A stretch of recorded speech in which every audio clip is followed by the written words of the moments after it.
ataca, lamentablemente, a todo tipo de empresas, grandes, pequeñas, de diferentes sectores. Y ahorita vamos a ver una serie de situaciones y a la vez de herramientas que nos puede ayudar, porque es una realidad que con la capacidad de procesamiento que existe hoy en día en el mundo, ¿verdad? Todo el tema de inteligencia artificial, de machine learning y todas estas nuevas tecnologías que no son tan nuevas. Lo que pasa es que ahora sí están disponibles para el público en general. Vamos a ver cómo podemos hacer para tratar de atacar este mal que nos está lamentablemente atacando a muchas empresas. Y lo primero que tengo que decir sobre el tema de la corrupción es que no es un tema ético, ¿cierto? Tiene un componente ético, pero realmente es un riesgo estratégico. Vamos a ver qué parte de los riesgos de corrupción puede ser que alguien dentro de la empresa permita que se utilice a la organización para lavado de activos. E imagínense qué le pasa a una empresa cuando es descubierta de que está siendo utilizado para lavado de activos, ¿cierto? Todas las sanciones que pueden haber desde el punto de vista económico, desde el punto de vista penal, pero lo más importante es desde el punto de vista reputacional y operativo, porque una empresa que sea declarada que está lavando activos o financiando el terrorismo, muy seguramente va a quedar en alguna lista restrictiva, la lista de OFAC, o que comúnmente nosotros denominamos la lista Clinton o cualquier otro tipo de listas, e inmediatamente casi que esa es la muerte para una empresa. Entonces, el tema de lo mire toda la organización como un tema de riesgo estratégico y más importante es que no nos podemos acostumbrar a ella. A veces sucede que le escucha a uno que le dice, no, pero es que todo el mundo lo hace, o es la única forma de hacer negocios. Y pues ahí se empieza, cuando uno se ve la primera vez ante esos argumentos, de que es muy poquito y con eso nos alcanza rápido el cheque, o mire que es la oportunidad para poder entrar a ese negocio tan grande, pues ahí ya empezamos y cuando uno levanta eh, esa frontera o ese muro que ha venido construyendo en la organización y por un solo hecho, una sola frase y más cuando viene de gerencia, pues a prevención de la corrupción. Entonces, ya me presentaron ahí, como les digo, mi nombre es Carlos Mauricio Moreno, ¿cierto? Llevo casi 4 décadas en este tema de riesgos y seguros. Trabajé un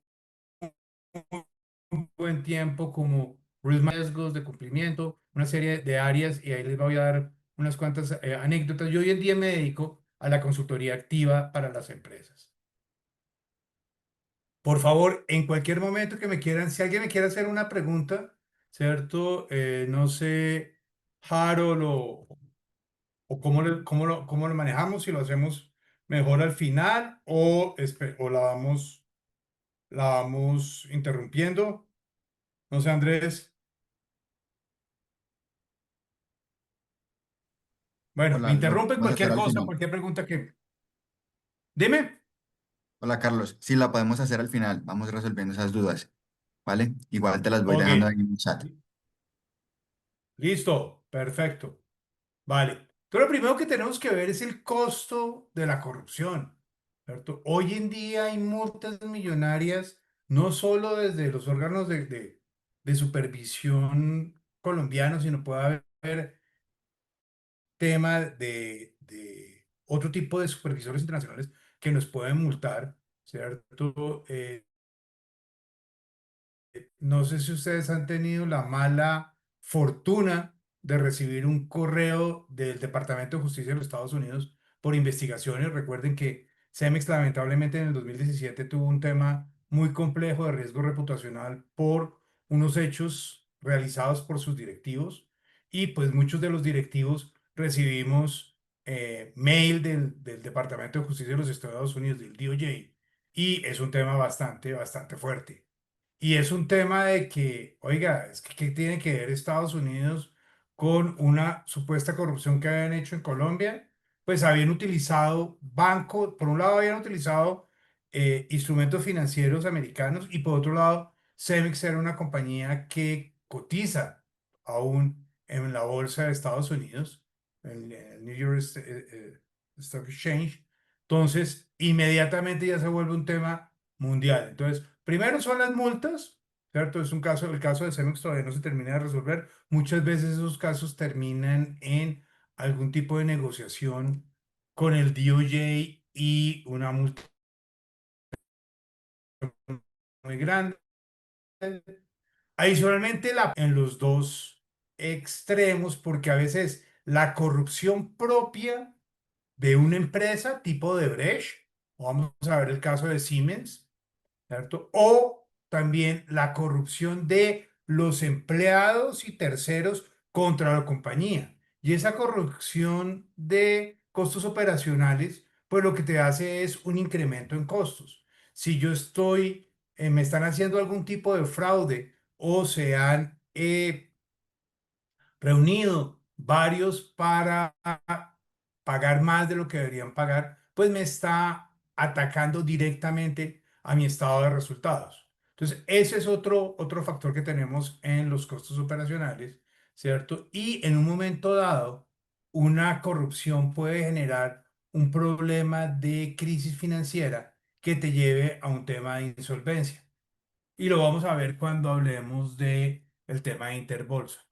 Entonces son temas muy complejos, muy difíciles de manejar y que no los vamos a ver, eh, lo vemos con mucha frecuencia en, en, en compañías muy grandes, pero no es tan público y la corrupción también existe en las compañías medianas y pequeñas. Entonces, ¿qué sucede?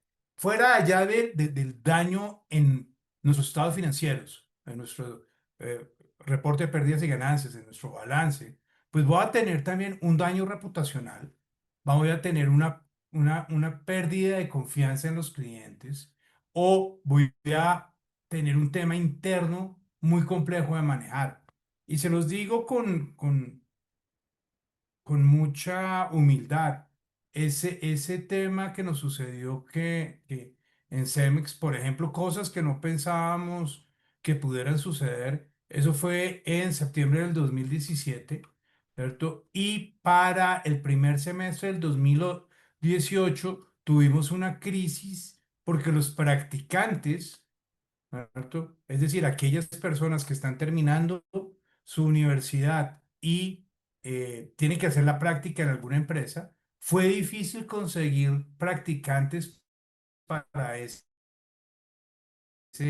para ese primer semestre del 2018 porque los jóvenes no querían trabajar en una compañía que tuviera problemas reputacionales. Entonces, imagínense hasta dónde va, porque además recuerden, no solo es no conseguir los practicantes, a los cuales ya les teníamos pesados una serie de proyectos y de tareas, sino también, pues uno tiene la obligación de tenerlos contratar, los practicantes, o si no tiene que pagar el valor de compensación, que es el peor de los mundos. Tener que pagar y no recibir nada, pues es algo bastante, bastante complejo. Entonces, fíjense que la corrupción no solo, los efectos de la corrupción no solo van a atacar la parte monetaria de la compañía, sino puede haber temas de más allá del balance, que significa o que los clientes ya no quieran trabajar contigo, o que si tú tienes bonos o tienes acciones en alguna de las bolsas, ya sea la colombiana, la de Canadá, la de Nueva York, o cualquier tipo de, de, de- de bolsa en el mundo, pues que es muy buena esa compañía, pero yo no quiero tener relación o yo no voy a invertir mi dinero en una compañía que tiene una mancha por temas de corrupción. ¿Ok? Entonces, ¿qué sucede? La corrupción, como les digo, tiene diferentes aristas, ¿cierto? La más clara o la más común que es desde la empresa hacia afuera, es en los sobornos. ¿Y qué es los sobornos? Pagarle a funcionarios, ya sean públicos o privados, para que realicen algo o dejen de realizar, porque también hay sobornos para que la gente inicie una investigación, para que mire para otro lado, o simplemente un soborno para que me adjudiquen un contrato o me faciliten hacer un trámite. Ese es un tema de la empresa con terceras partes. Pero también tengo la de que la empresa como tal, como empresa, o algunos individuos de la empresa por organizaciones ilícitas para el lavado de activos. Acuérdense que lavados de activos es tratarle de darle una, limpiarlos, ¿cierto? Dineros que vienen mal habidos, darles una posibilidad de que sean, por eso el término, lavados y se vuelvan limpios, ¿cierto? Entonces yo tengo también un tema de corrupción que puede ser eso, que me estén utilizando a mí para realizar actividades que estén llevando a lavar ese tipo de capitales. Otra tercera forma de corrupción es el uso de manejo de información privilegiada. E información privilegiada es conocimiento que solo tiene una persona o algunas personas de la organización para un tema específico. Y darle un mal uso de esa información privilegiada, pues es una forma de corrupción.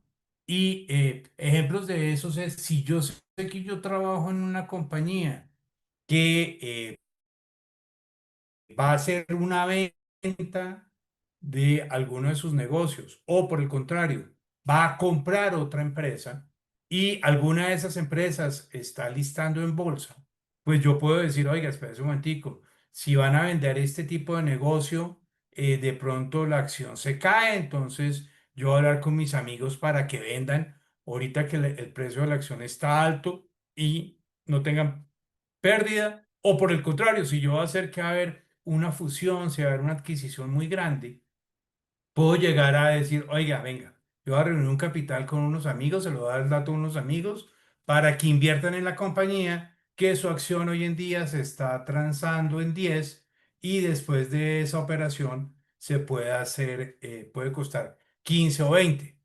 De igual forma, esa información privilegiada puede ser temas de un nuevo proceso, una compra de una materia activa, la necesidad de un servicio específico. Hay muchas formas que yo con la información, recuerden que la información hoy en día es poder, ¿verdad?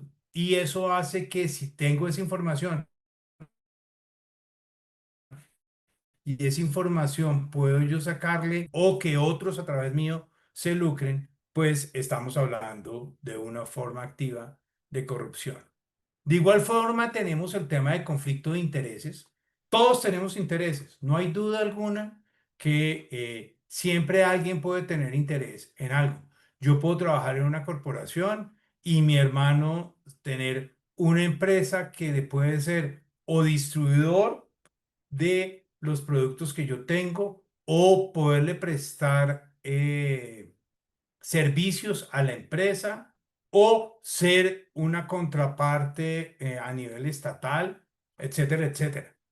Eh, no se puede negar que existan estas relaciones. Lo que pasa es que hay que ponerlos sobre la mesa, decirle a las organizaciones, hey, espera un momentico, mire, uno de los que está licitando para la construcción del proyecto XYZ es mi hermano o es mi cuñado o es una empresa familiar hasta donde yo tengo eh,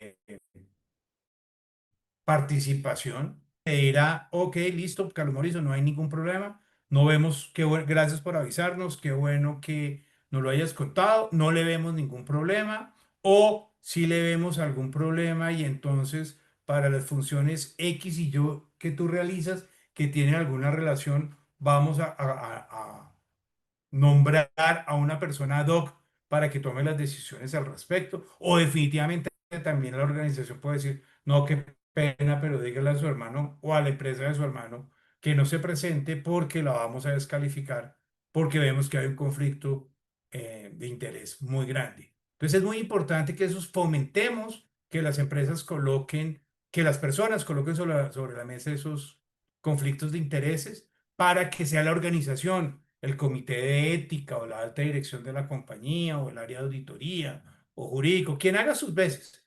analice el caso y muchas veces, y se los digo porque me pasó en carne propia, muchas veces la compañía dice no hay ningún problema, está todo bien. La relación que usted tiene con ese proceso no existe, por lo tanto no vemos que haya un conflicto real. Hay un interés, más no un conflicto. Conflicto es cuando se están oponiendo las fuerzas entre las dos partes. La quinta forma de tipología de la corrupción es fraudes en compras. Ahorita lo vamos a ver más en detalle. Y la sexta es la manipulación financiera. ¿Cómo yo hago cuando yo tengo una serie de metas que cumplir, ¿cierto? Y yo puedo alterar los resultados con el fin de mostrarle a la organización que sí estoy cumpliendo. Y en eso hay una máxima. Dime cómo me mides y te diré cómo me comporto.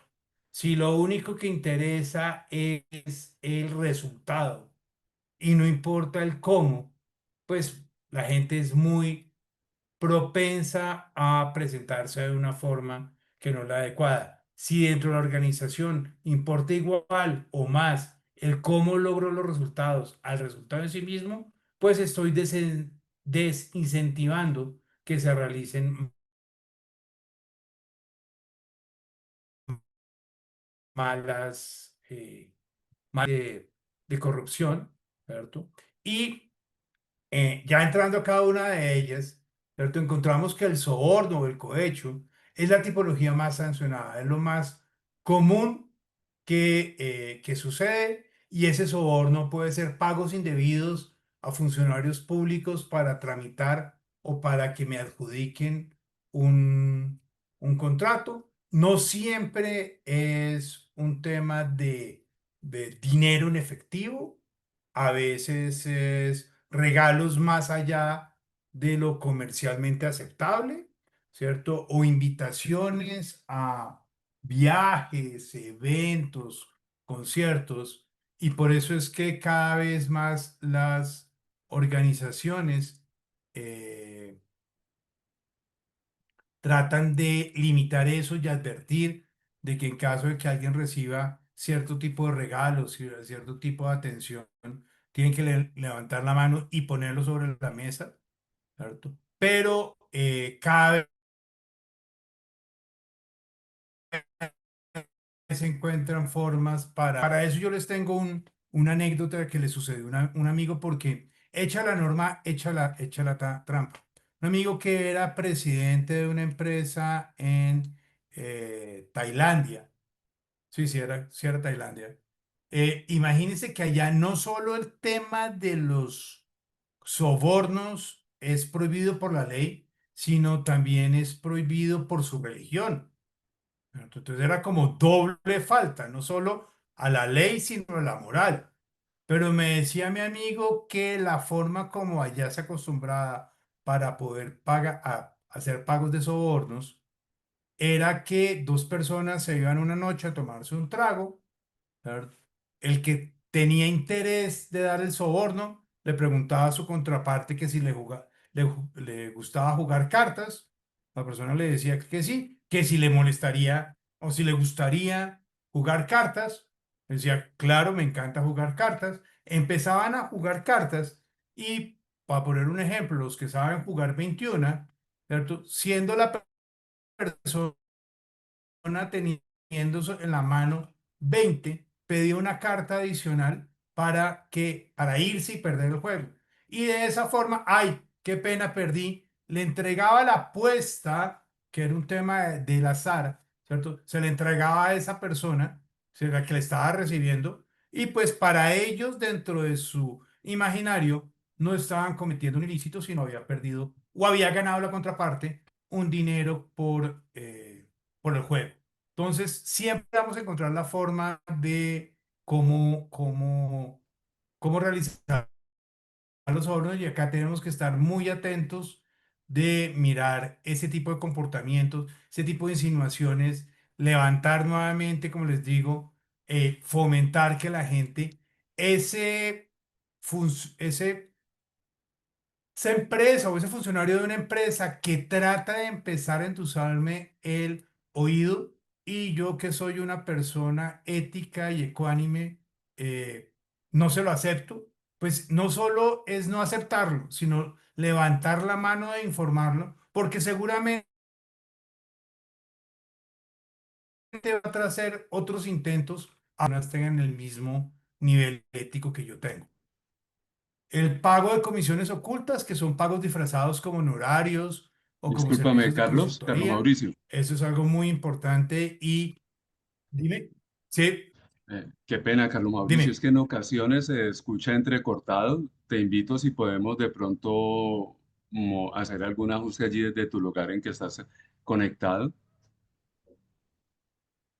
Permíteme un momentico, yo reviso algo de la red. Ah, sí. Está.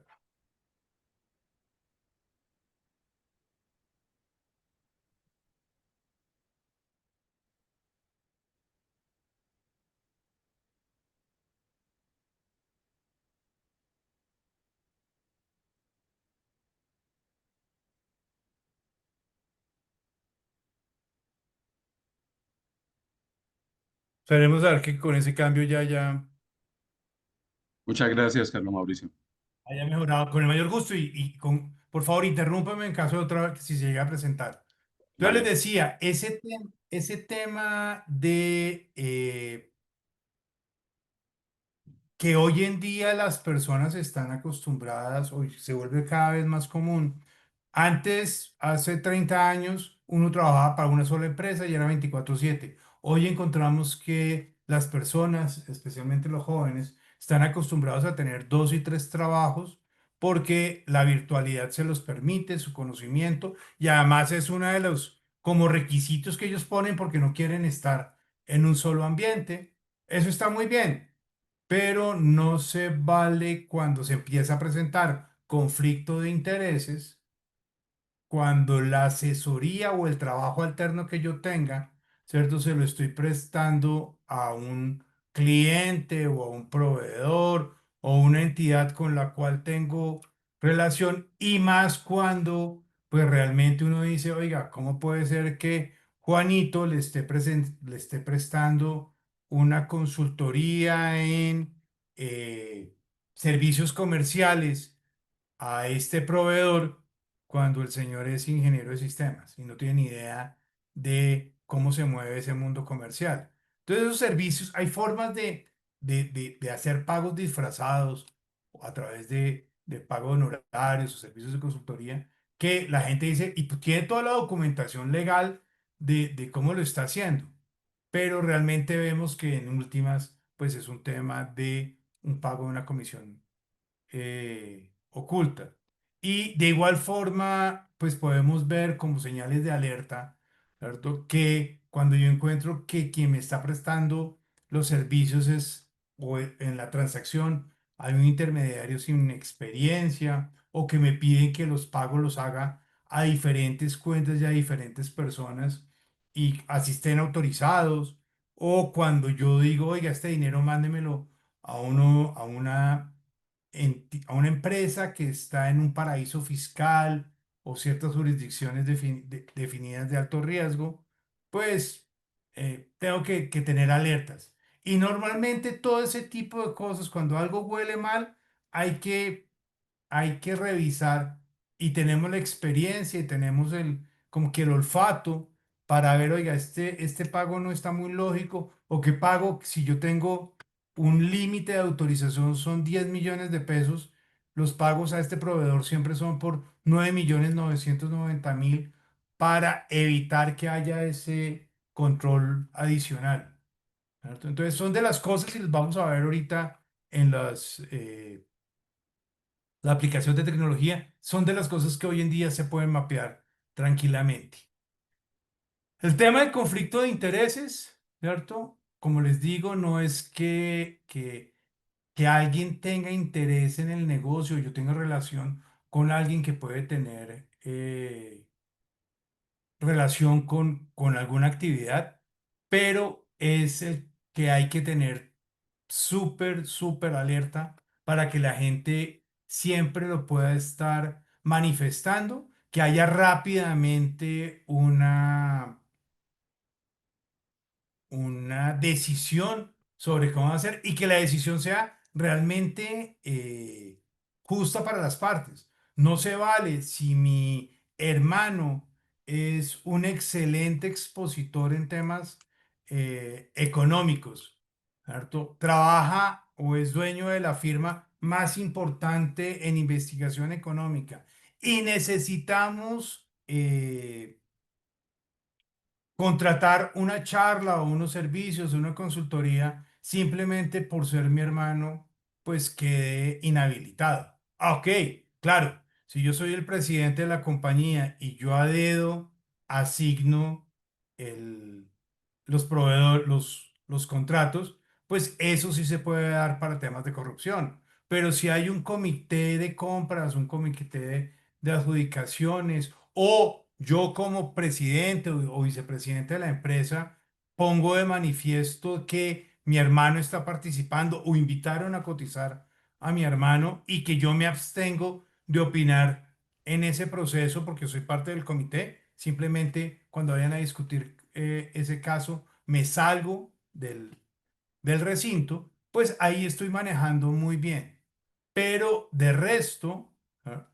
Si yo lo que hago es que cualquier cosa que tenga que ver a familia o a similar, ¿cierto? La compañía lo beta, pues me estoy yendo al otro extremo y la compañía se puede ver perjudicada por un tema de no entrar a contratar personas que me pueden dar muy buenos servicios, muy buenos precios, ¿cierto? Simplemente porque es familiar de alguno de los empleados de la compañía. Entonces, el conflicto de interés no siempre es ilegal, pero hay que tenerlo muy bien mapeado para entender si realmente es una relación real o es una pantalla para poder hacer un acto de corrupción.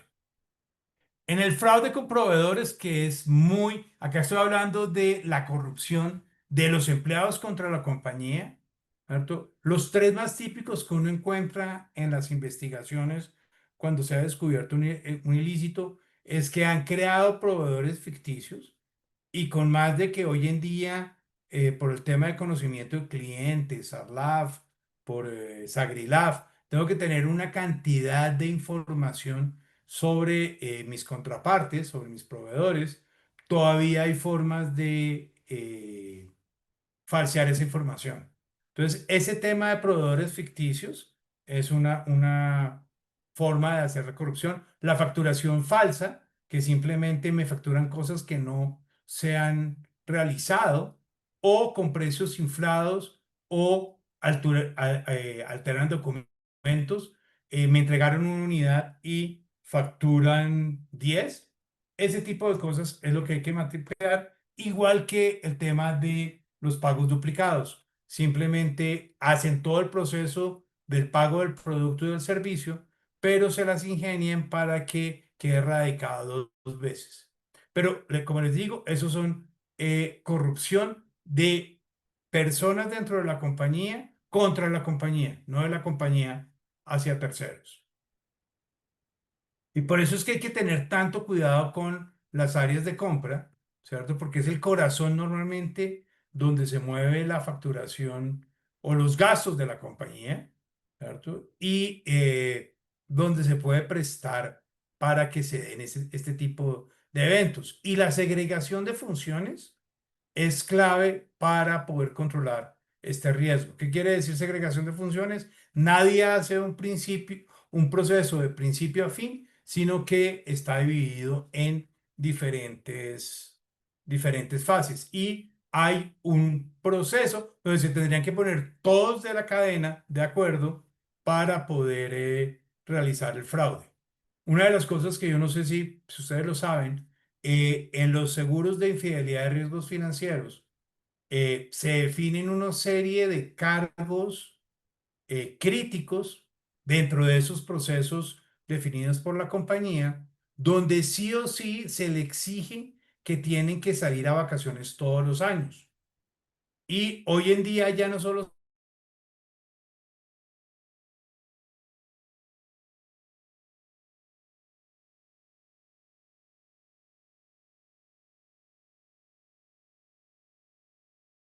fraudes que sufren las compañías se descubren es en esos periodos de vacaciones.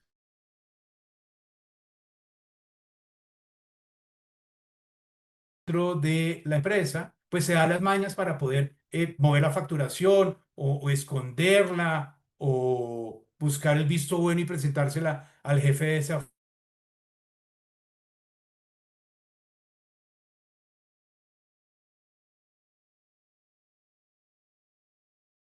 Un momentico, y esto porque esta factura de dónde viene, si esto ya estaba pagado, etcétera, etcétera.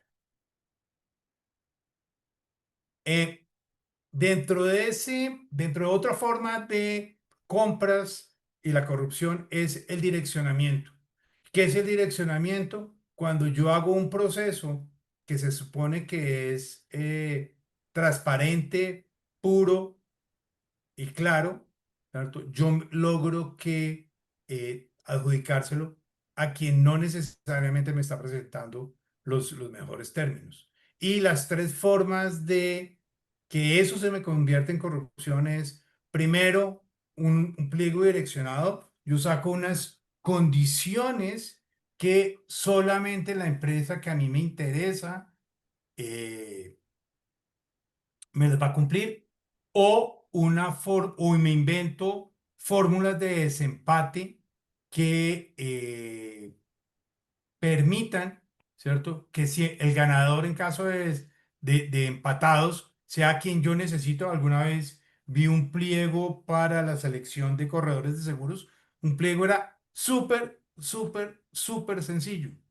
¿Cierto? Y pues me preguntaron a mí, oiga, ¿nos presentamos o no nos presentamos? Yo le dije, hey, espérese un momentico, dígame si es tan sencillo y muy seguramente todos vamos a cumplir con esas condiciones, ¿cuál era la regla de desempate que habían definido? Y la regla de desempate era que en caso donde hubieran dos ofertas iguales con el mismo puntaje, se le adjudicaría al primero que hubiera presentado.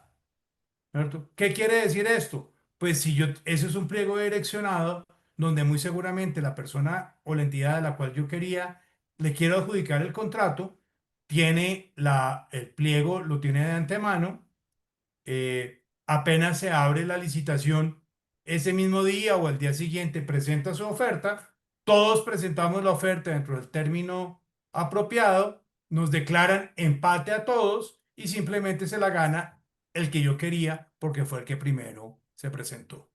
Los sobreprecios ocultos, que es que él tenga el contrato algún tipo de ajustes, de cambio en el precio, entonces yo oferto muy barato, pero coloco alguna cláusula o he negociado alguna cláusula de reajuste que hace que al final del proceso termine la entidad pagando mucho más de lo que tenía que pagar, o simplemente tengo un sistema de proveedores privilegiados.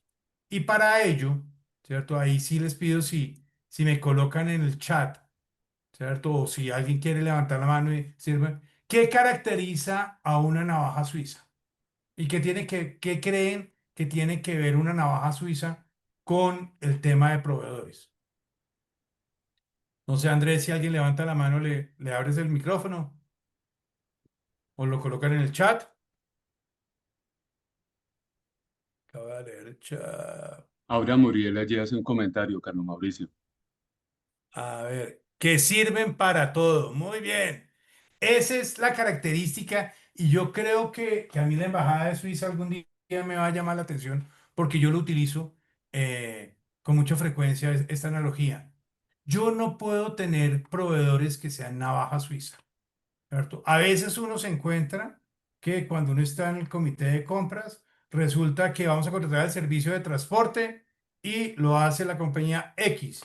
Y voy a contratar cableado estructurado y lo hace la compañía X. Y voy a dar una charla de recursos humanos y lo hace la compañía X. Oiga, eso no suena bien.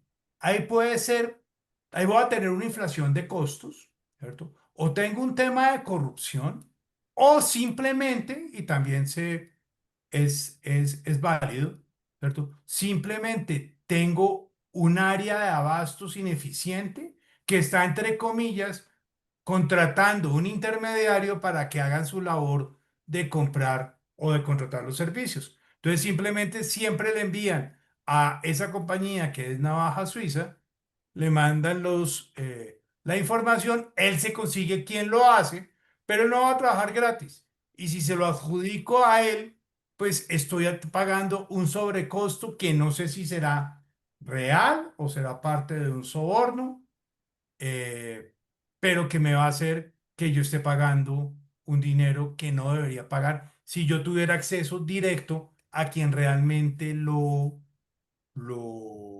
va a desarrollar el trabajo. Y es otra de las cosas, y ahí les voy dejando tips de cosas que podemos hacer hoy en día con la capacidad de máquina de empezar a analizar, que viéndolo, pues una compañía muy grande que puede tener 10.000 contratos, puede ser muy difícil de mapearlo, o era muy difícil de mapearlo. Hoy en día yo sí puedo tener fácilmente, con la capacidad de procesamiento, que me diga, oye, espera un momentico, de cada contratista, sáqueme cuánto es el monto de los contratos y en qué familias de contratos los estoy yo contratando para empezar a entender ese tipo de cosas.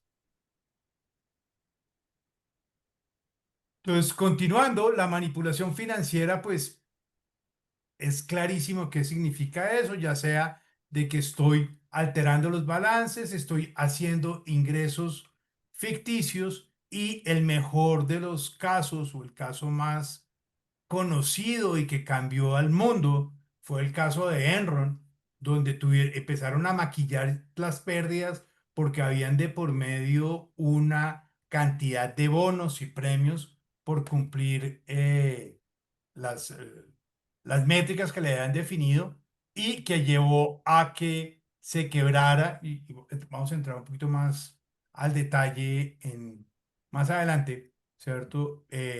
Una de las compañías más grandes del mundo, y no solo se llevó a, a Enron, sino se llevó a su auditor.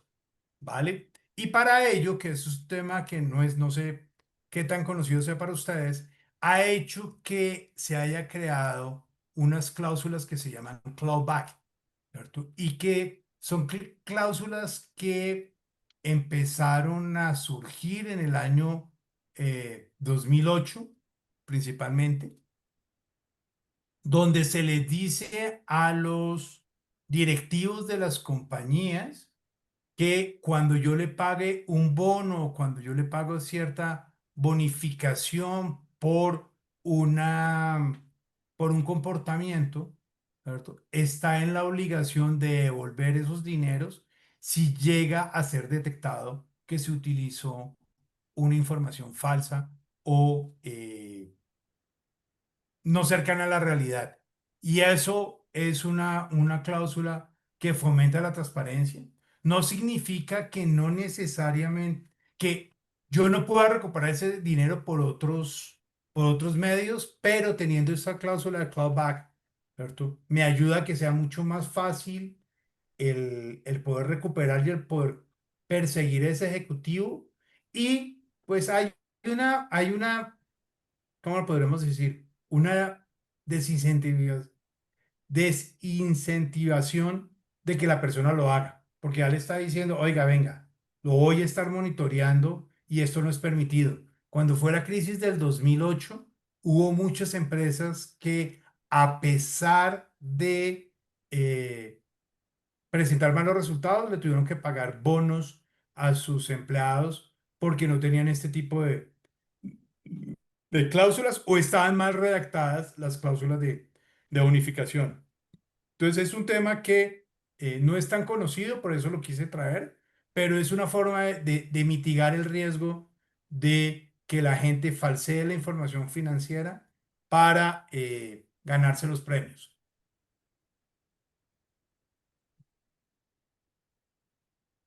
En el tema de información privilegiada, que algunos lo llaman que son delitos de cuello blanco, ¿cierto? Normalmente los algoritmos logran detectar el 85% de los casos de cuando la gente utiliza información privilegiada para algún efecto.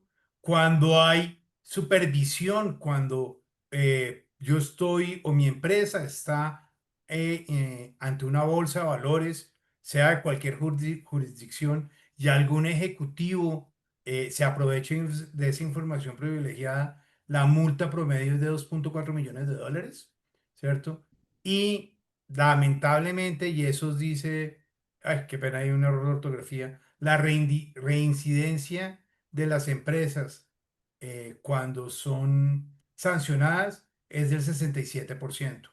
Y escuchaba esta mañana en un foro que estuve que las multas que uno lo podría pensar que son unos muy buenos disuasores para las actividades ilícitas, tristemente se volvió un tema de relación costo-beneficio. ¿Qué quiere decir eso?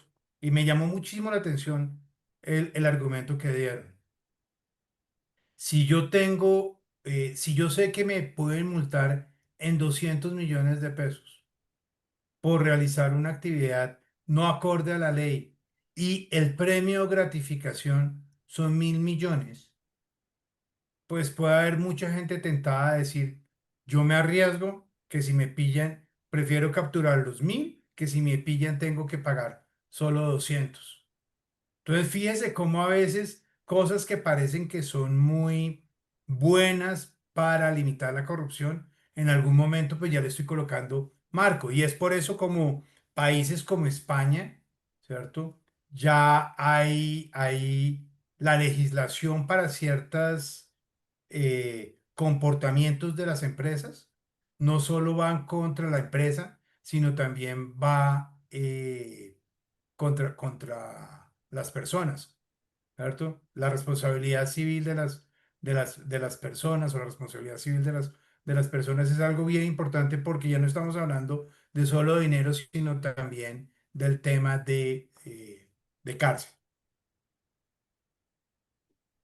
Bueno, el lavado de activos ya lo hablamos al principio de la charla, ¿cierto? Y aquí entramos en el marco de gestión o cómo podemos hacer para empezar a limitar esos riesgos de corrupción. Entonces, lo primero es que yo tengo que hacer igualito como lo hago para la gestión de riesgos operativos, ¿cierto?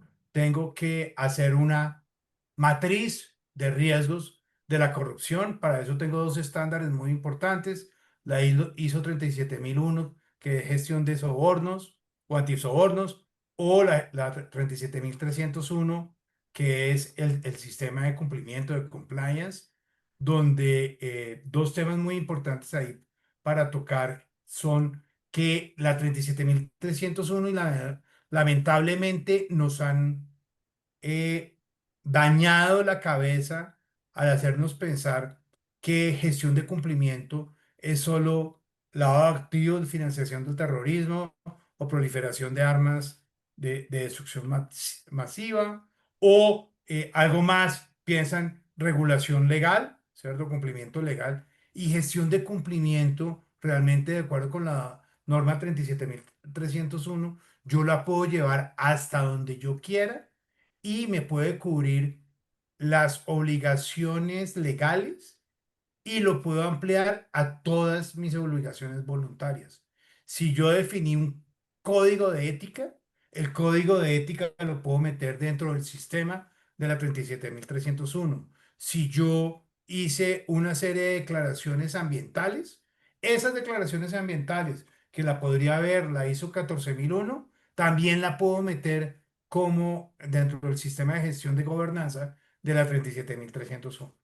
Entonces, ese proceso estructurado es identificar dónde están mis riesgos de de corrupción, evaluarlos en cuanto a frecuencia y severidad y empezar a establecer controles. Y ahí empezamos.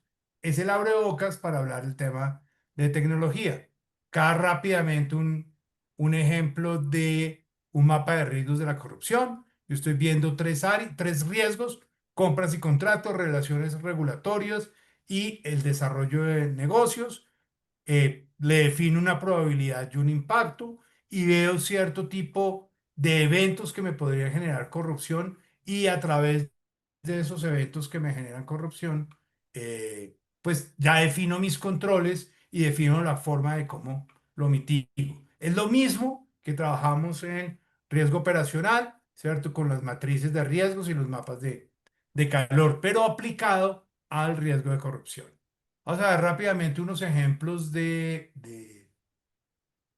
casos internacionales grandísimos de corrupción para todos nosotros, y lo vamos a ver el caso de Odebrecht. Pero antes de Odebrecht, hubo un caso en el 2006, del 2006 al 2008, que fue de Siemens, ¿cierto? Y ese caso encontraron sobornos en más de 65 países, ¿cierto? Pagos inadecuados por más de 1.400 millones de euros, ¿cierto? Hizo una investigación internacional sobre el tema, ¿cierto? Colocaron multas por más de 1.600 millones. Hubo países donde les prohibieron trabajar a Siemens, y Siemens, estamos hablando que es una compañía que hoy en día afortunadamente ha recobrado su nombre porque hicieron un muy buen trabajo de manejo ético, de un nuevo liderazgo ética. Y como ven ustedes en esa gráfica, ven el edificio de Siemens muy bien cimentado, muy diferente de lo que sucedió con Enron. Enron no logró, siendo un caso de fraude en estados financieros, donde no era pago a terceros, ¿cierto? La compañía colapsó. Y era una compañía que su market cap, es decir, su valor de mercado, en su punto más alto, era 74.000 millones de dólares. Una cosa inmensa para los años 90. Hoy 74.000 millones de dólares valen varias de las compañías líderes en tecnología, ¿cierto? Pero para ese momento era la compañía más grande del mundo. Perdió el empleo de más de 20.000 personas. Se perdieron lamentablemente el fondo de pensiones de los trabajadores de Enron. Estaba invertido en la compañía. Entonces se perdió ese dinero. Entonces las personas no solo perdieron su empleo, sino el dinero que venía ahorrando para sus pensiones. Y Enron hizo un hito en la historia de corrupción, y fue lo que creó, fue el inicio y la razón por qué salió la ley SOX, la Sarbanes-Oxley, ¿cierto? Que es uno de los estándares que hoy en día se utilizan para limitar y para hacer temas de control para la corrupción en los temas de corporativos. Aquí les traigo, no sé si ustedes han escuchado de el caso que acá, esto es del mes pasado, ¿cierto? El CEO de Nestlé, una compañía suiza de gran renombre, fue retirado porque se descubrió que tenía una relación extramatrimonial y que fue denunciada en la línea ética. No sé si habían escuchado de este caso. A ver, veo el chat, ¿cierto? No. Cuando yo escuché a primera instancia de este caso, me pareció maravilloso. Lo utilicé en una charla que di de lo importante que es la línea ética, ¿cierto? Pero después se fue desarrollando la noticia, y esto que les voy a decir es pura conjetura de Carlos Mauricio Moreno. Pero imagínense que este señor, su esposa, ¿cierto? Era una anterior empleada de Nestlé. Es decir, él empezó a tener una relación, en ese momento era permitido porque no estaban casados, con una subordinada, y en ese momento nadie lo vio mal, ¿cierto? Y en la investigación del evento del del mes pasado, ¿cierto? Resulta que la relación extramatrimonial la tenía con otra persona de Nestlé, ¿cierto? Una jovencita, y quien lo denunció en la línea ética era su amante, que también trabajaba en Nestlé. Imagínense el cuadro, la novela tan grande. Entonces, el señor estaba casado con una persona que había conocido en Nestlé, ¿cierto? Tenía un amante en la compañía, la cual lo denuncia porque el señor tenía otra amante o tenía otra relación con otra persona de Nestlé. Lo peor es que a esta persona que denuncia, ¿cierto? La premian, le dan una recompensa y la mueven a otra compañía.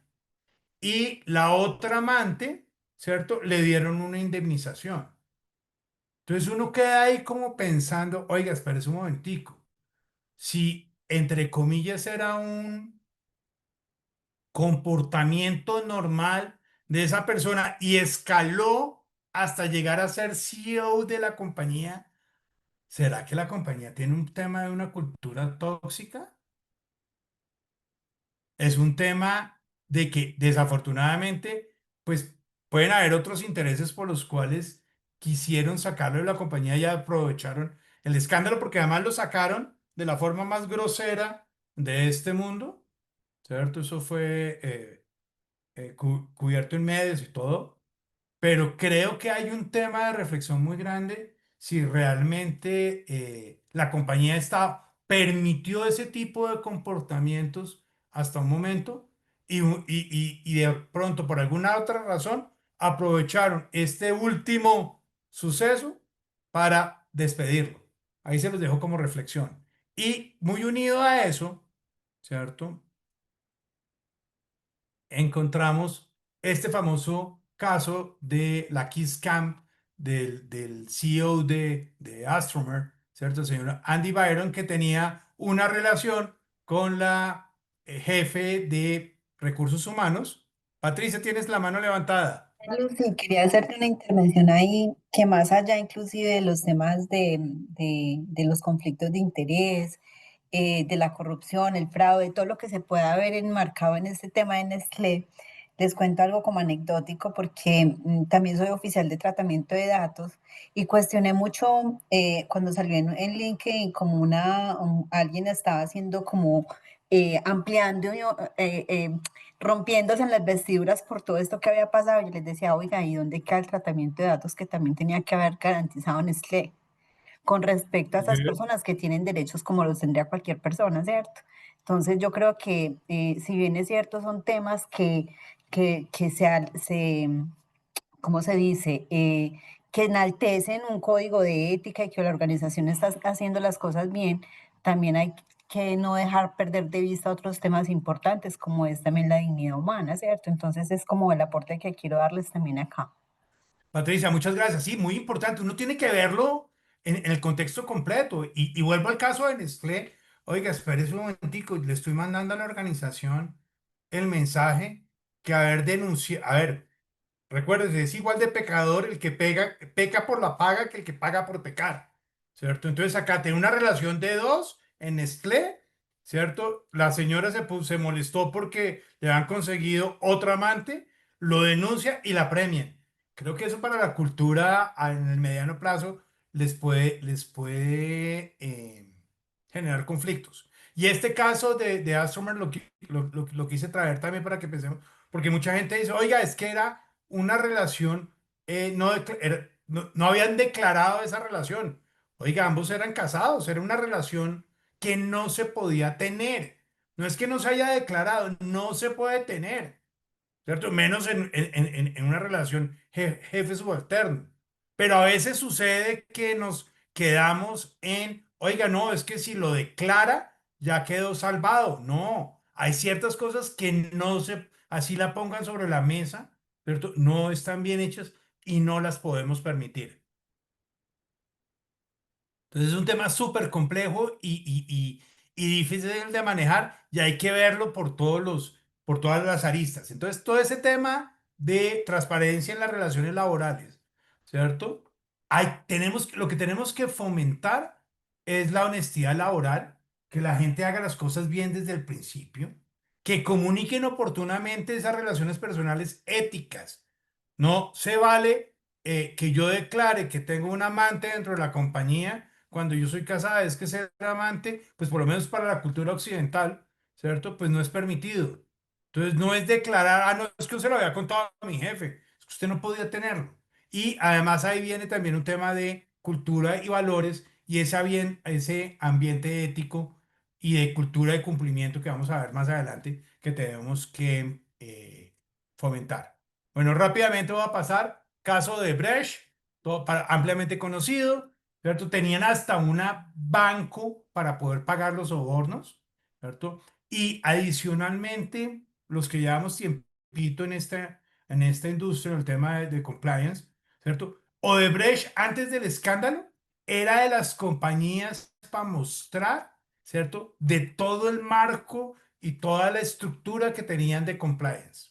Imagínense, tenían todo un sistema de papel para decir que eran éticos y eran admirados por la gente.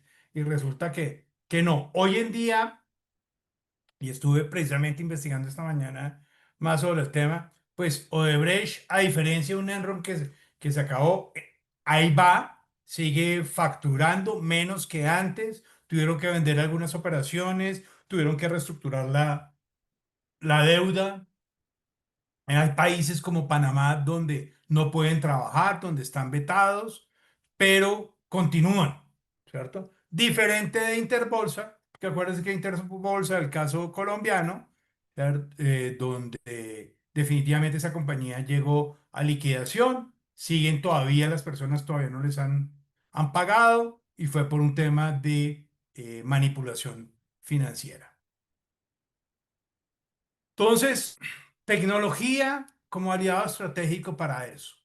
Monitoreo continuo, ¿cierto? Hoy en día, anteriormente, cuando uno iba a hacer una auditoría, entonces lo primero que uno definía era cuál iba a ser el tamaño de la muestra o cuántos procesos o cuántas facturas o cuántos, lo que fuera yo a auditar, iba a solicitar para que la muestra fuera representativa. Hoy en día podemos tener sistemas que permanentemente estén evaluando cómo se está desarrollando el proceso, cuáles son los patrones de comportamiento, dónde hay algo anómalo, dónde hay algo muy similar. Los temas no recuerdo si está más adelante en un slide, si no me los adelanto, ¿cierto? Cosas tan sencillas como, oiga, crucemos las direcciones y los teléfonos de todos los proveedores contra todos los empleados y todos contra todos. ¿Qué quiere decir? Ahí yo puedo descubrir, oiga, espera un momentico, ¿cómo así que tengo 15 proveedores que tienen la misma dirección o tienen el mismo representante legal o tienen la dirección, ¿cierto? Del gerente, de la secretaria del área de compras, ¿cierto? Eso anteriormente era imposible de hacer. Esa analítica avanzada no la podíamos hacer antes y si la llegábamos a hacer, la hacíamos una vez en la vida. Hoy en día yo puedo, cada vez que estoy creando un proveedor, ¿cierto? Que el proveedor, el dato de socios, el dato de direcciones, el dato de servicios, me lo empieza a cruzar contra otra cantidad de cosas. Y el próximo mes que vuelva y lo repita, ¿cierto? Y podemos tener un tema de una información muy, muy eh, actualizada rápidamente. No sé si ustedes recuerdan una película, no me acuerdo el nombre de la serie, que es sobre los Panama Papers, ¿cierto? Y la empresa el bufete de abogados que manejaba todas estas operaciones, sin decir que todo lo que hicieran fuera ilícito, pues había una secretaria que era representante legal de 1.800 empresas. Eso no tiene lógica, pero era imposible de ser detectado. Hoy en día, a través de la capacidad de máquina, sí lo podemos hacer. Y todo el tema del blockchain, recuerde que el blockchain no es nada, es algo muy complejo, pero para hacerlo muy sencillo, es una forma de que la información está eh, partida en diferentes piezas, ¿cierto? Y que al final vuelve y la une, ¿cierto? Para que me dé el documento. Si alguien llega a hacer una manipulación de una de las piezas, cuando la vuelvan a recomponer la cadena, ¿cierto? No me va a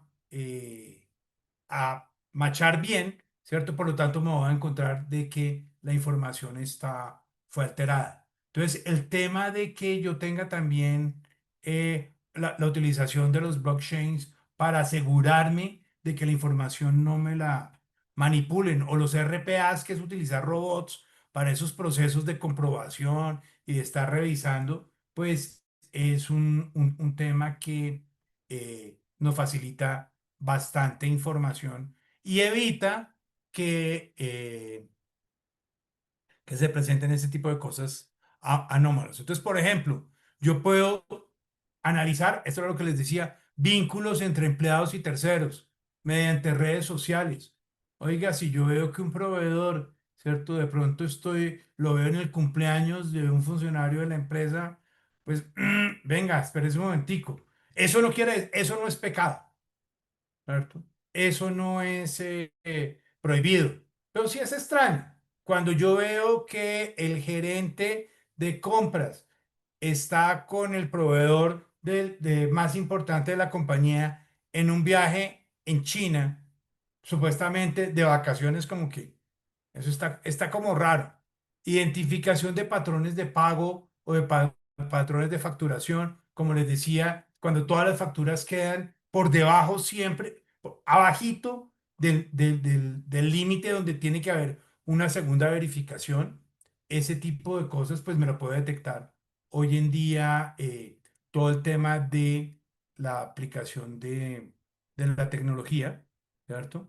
Y con la tecnología pues cuando hay una alerta, ¿cierto? Yo puedo reducir los falsos positivos en un 85%.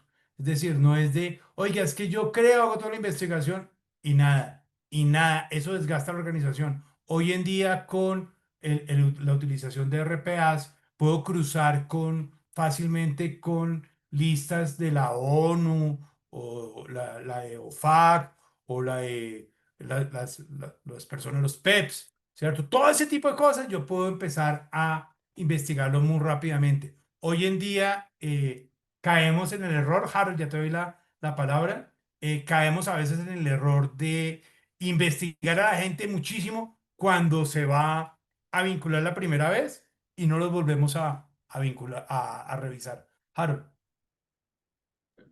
No, simplemente para mencionarte, hay una pregunta un comentario que realiza Paula Gutiérrez, lo voy a leer literal. Yo tengo una pregunta, en la empresa donde laboro se dio un caso de soborno donde le entregan dinero a un superior para ser aceptado como trabajador. ¿Qué haría uno en esos casos entendiendo que se está implementando el PTE? Pues mira, pues hay que buscar, lo primero es ver si hay canales formales de denuncia, ¿cierto? Si no hay canales formales de denuncia, yo iría a auditoría, ¿cierto? Ahí es de los temas, mire, manejar los temas de, de corrupción para que la gente se sienta confiada de poderlo hacer y que haya ese anonimato es muy complejo. Pero tampoco podemos permitir que la empresa a veces, porque si no se vuelve eh, muy difícil de manejar cuando todo el mundo sabe que existe la corrupción y no se hace nada. Tarde que temprano, esa empresa se acaba. De alguna forma falla donde se vuelve a un tema que es insostenible. ¿Cierto? Entonces, habría que tener más contexto para poderte aconsejar específicamente cómo proceder, ¿cierto? ¿Qué otras, a qué otro tipo de estructuras podías acudir a levantar la queja? Pero sí, la recomendación es que por el bien de la empresa trates de denunciarlo,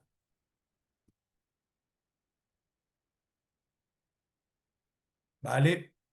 Bueno, y ya terminando, ¿cierto? Como le digo, entonces con la automatización puedo yo tener validaciones automáticas, cruzar facturas, ¿cierto? A nosotros nos sucedió un caso que no fue de corrupción, pero sí fue de un perjuicio para la compañía, donde un proveedor que nos había dejado mal en un contrato, después se volvió cliente y nos dejó mal en una facturación.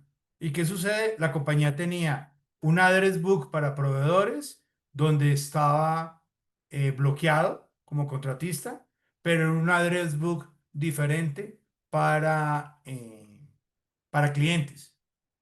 No se hablaban los dos address book, ¿cierto? A raíz de eso, pues los pusimos a hablar, pero estamos hablando de hace 20 años donde el tema de máquina no era tan fácil, tan rápido. Hoy en día podemos comparar facturas recibidas, órdenes de compra, levantar si hay ciertos proveedores que tienen ciertos comportamientos recurrentes, anómalos, que levanten la mano, todo el tema de poder reportar vencimiento de los documentos que nos han presentado. Hay muchas cosas que antes lo hacíamos en las auditorías y lo hacíamos por muestreo, que hoy en día a través de los computadores o la capacidad de procesamiento, porque más que inteligencia artificial o machine learning, es un tema de capacidad y acceso a procesamiento, lo puedo hacer mucho más automático,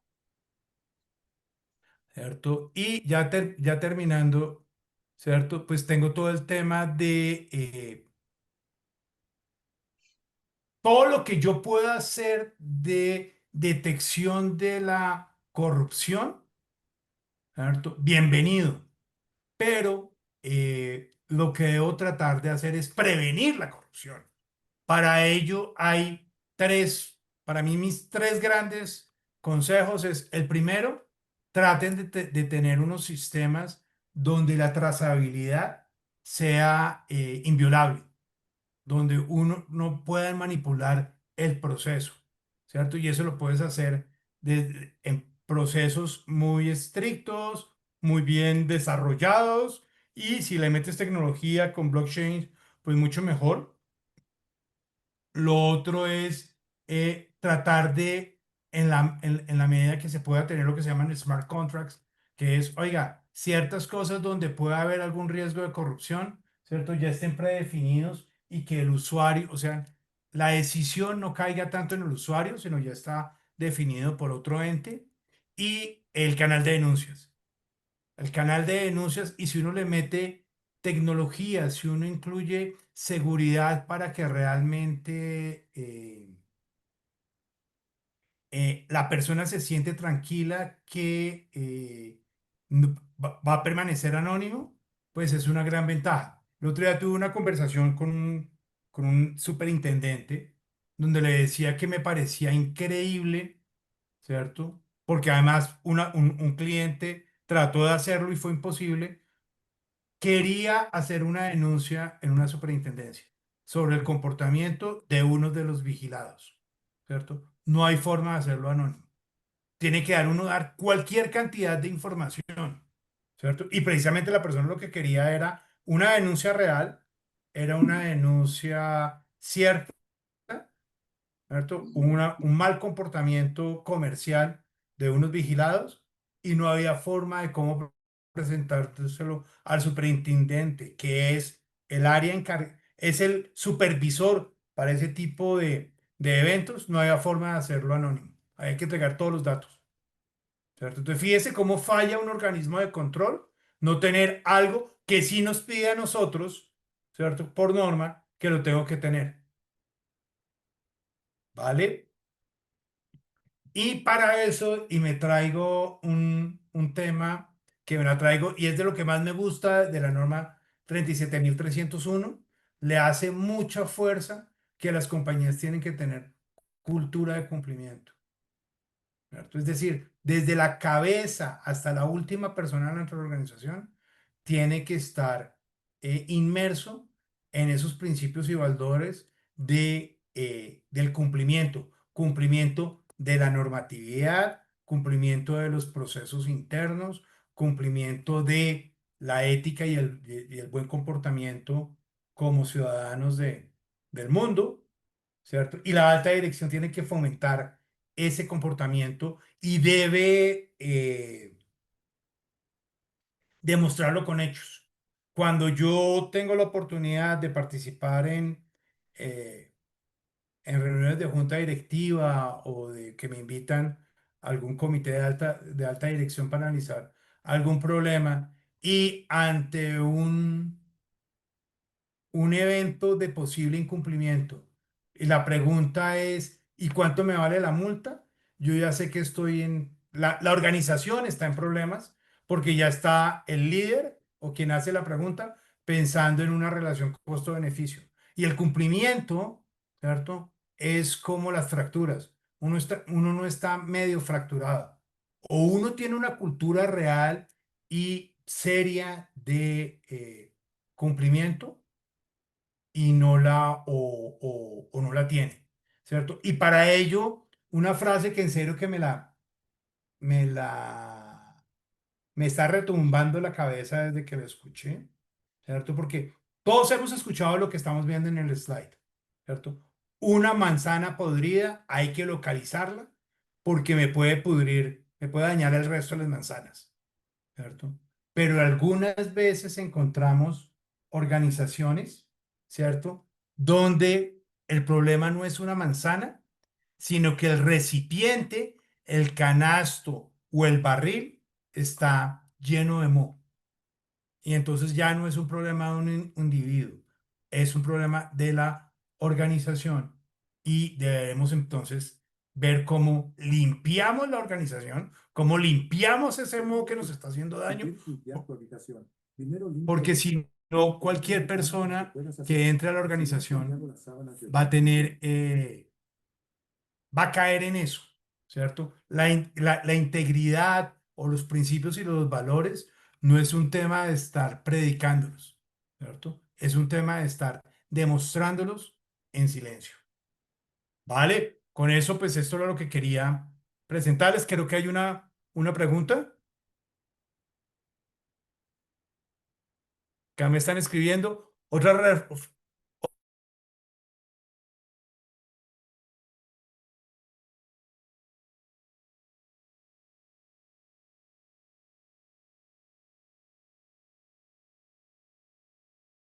Está en el canasto, está en la organización. A ver, aquí veo. ¿Cómo implementar estos programas de empresas que están relacionadas administrativamente, pero no son de un grupo empresarial y que están vigiladas por diferentes superintendencias? Pues hay que ver en esa relación administrativa que tienen, ¿cierto? Me imagino que lo que estamos hablando es diferentes empresas de diferentes giros de negocio eh, que tienen una especie de back en para las tareas de recursos humanos o de nómina o de contabilidad, etcétera. ¿Se fue el audio? Yo te escucho Aló. muy bien en este momento. A ver, permíteme. ¿Ahí me escucha mejor? Sigo escuchando bien. Ok. Entonces les decía, cuando yo tengo una entidad que tiene las actividades back y que le prestan servicios a diferentes negocios y a diferentes giros, ¿cierto? Pues hay que mirar cómo puedo yo automatizar esas actividades back que me generen estas alertas, ¿cierto? Y tengo el reto complejo de cuando ya tengo diferentes superintendencias, y ahorita lo estamos viviendo, ahorita con el tema del SARLAF del sector transporte, donde varios grupos económicos pues cayeron en que tienen que montar el SARLAF de la Supertransporte, pero que es diferente al SAGRILAF que le pide la superintendencia, pues se vuelve muy complejo. Aquí es como devolviéndome a lo que les decía, acá hay que hacer un tema de gestión de riesgos, de entender muy bien dónde se me puede materializar un riesgo y dónde debo poner el control. Es volver a lo básico, pero pensándolo no en un riesgo operativo o un riesgo financiero, sino en el riesgo de corrupción y entonces tengo que ver qué me puede suceder, qué me lo puede causar, cuáles son las consecuencias y qué controles puedo yo utilizar. ¿Vale? Bueno, por último, pues los invito el próximo 27 de noviembre a las 3 p.m.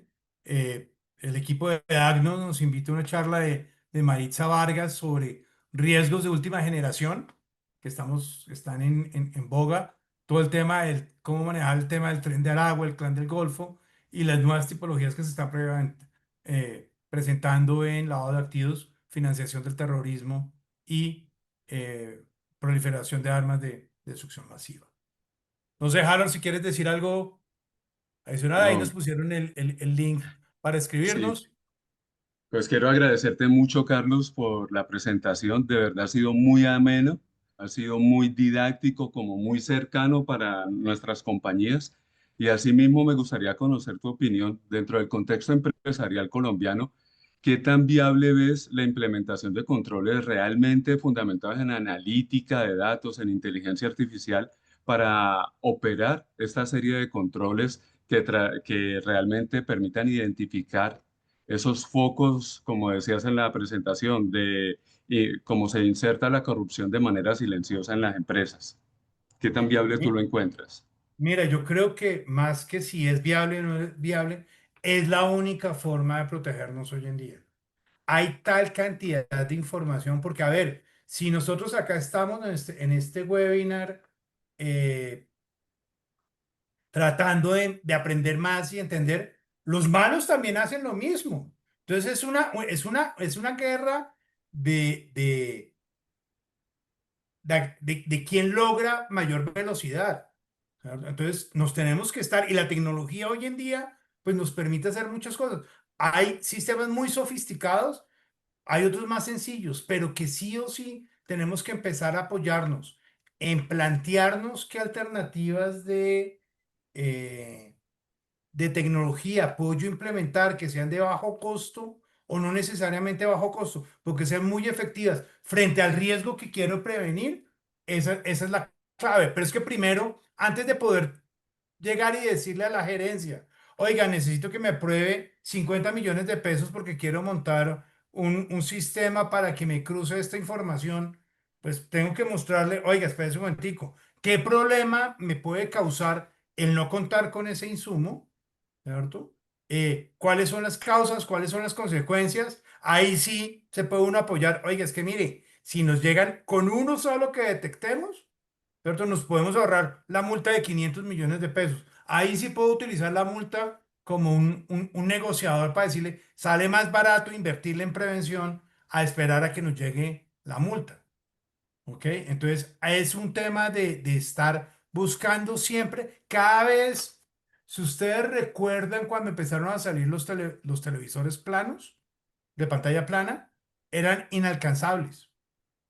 Hoy en día todos ya no tenemos televisores con cola. Lo mismo está sucediendo con el tema de inteligencia artificial. La inteligencia artificial ya llegó, hay muchas herramientas que son gratuitas que uno puede generar modelos para que me hagan cierto tipo de análisis. Hay otros que tengo que pagar, pero no son mayores las inversiones. Y yo puedo ir creciendo y en la medida que vaya demostrando el retorno de la inversión de implementar tecnología con logros, pues voy a tener mucho más presupuesto. Es correcto. Muchas gracias, Carlos Mauricio. Ahorita que mencionabas la adopción de estas herramientas, pues me anticipo un poco. El próximo año ya estamos preparando un webinar donde hablaremos un poco sobre la adopción de estas tecnologías y cómo adoptarlas realmente para sacarle mucho mayor provecho en las organizaciones. Te agradezco mucho, Carlos Mauricio, y reitero la invitación que les hacemos para el próximo webinar que tendremos con Marixa. Les hemos compartido allí los correos electrónicos de Andrés y mío para aquellos que ingresaron sin hacer el registro previo. Nos escriben y a ellos también les compartiremos, al igual que a quienes se registraron, el material de esta charla. ¿Vale? Muchas gracias a todos. Bueno, que esté muy bien. Vale, Feliz tarde, feliz muchas tarde. gracias a todos.